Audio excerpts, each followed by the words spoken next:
नमस्कार मित्रांनो, मला वाटतं आपण जोपर्यंत इतिहासाकडून शिकून भविष्याकडे बघण्याचा दृष्टिकोन ठेवत नाही तोपर्यंत आपलं वर्तमान काही सुधारत नाही. आपलं वर्तमान सुधारत नाही त्याचा अर्थ आपलं भविष्य सुधारत नाही. ही सेम चूक भारत सरकार वारंवार करते असं मला वाटतंय.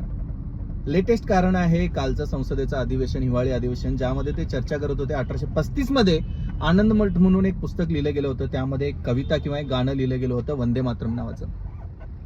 आणि या सरकारने चर्चा घडवून आणली की हे गाणं देशभक्तीपर आहे किंवा नाही, आणि याला मानणारे किती लोक आहेत किंवा नाही.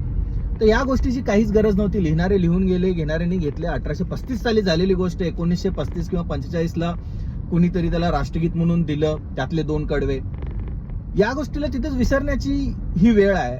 पण सरकारला यातून काय साध्य करायचं होतं, त्यांचं राजकारण करायचं होतं, मला माहिती नाही. त्यांनी त्यांचं राजकारण करावं, पण संसद 1 मिनिट चालवण्यासाठी सरकारला 2 लाख रुपयांचा खर्च, 1 तास चालवण्यासाठी 1 करोड रुपये झाले. आणि संसदेने म्हणजे सरकारने ही संसद 10 तास चालवली फक्त ह्या विषयावरती. म्हणजे आपल्या आणि तुमच्या टॅक्स पेअरचे 10 करोड रुपये बर्बाद केले अशा गोष्टीसाठी, ज्या गोष्टीचा आउटकम 0 आहे.